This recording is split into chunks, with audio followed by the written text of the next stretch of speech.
Үңгіт жолай 2 квадрат болады дейсіз. Үңгіттен 3 квадрат болады. Естек жақау табаншы.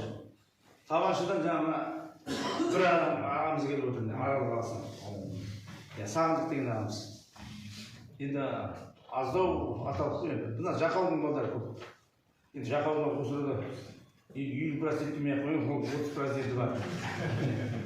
Сосын енді қалған мына тобыл атамыздан тараған ұрпақтар осы жерде енді мен баршыл танығанша баршылық баршыға енді. Негізі бұл осы жер тобылдың жері. Енді айтайын, мына Желянка деген жер. Жолан, мына Бердібайдың ішінде Жолан ба?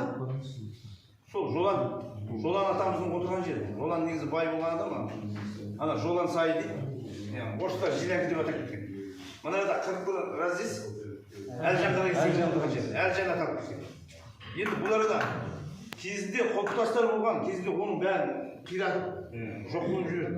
Енді сақталған шығар. Біз соларды зерттеуіміз керек. Құлпытас зерттеу. Бір тобыл ашуымыз керек, экспедиция. Мына тобылдардың жайлауы болса, қыстау анау салам Матайғұмға дейін, Үстіртке дейін. Байғанин, жем бойы. Біздің Есілдің жайлауы Ырғыз Қарабатап, қыстау Қазалы. Тегіздің қолтықтағы Ағаспей жақты. Енді осыны білсек, құлпытастар бар әр жерде.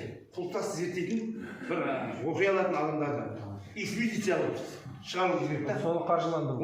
Оны кешіктірмеу керек. Бір құлпытастар уже мүжіліп жатыр. Уже жану мүжіліп барады. Соны уақытын жеткенде танып қалуымыз керек. Енді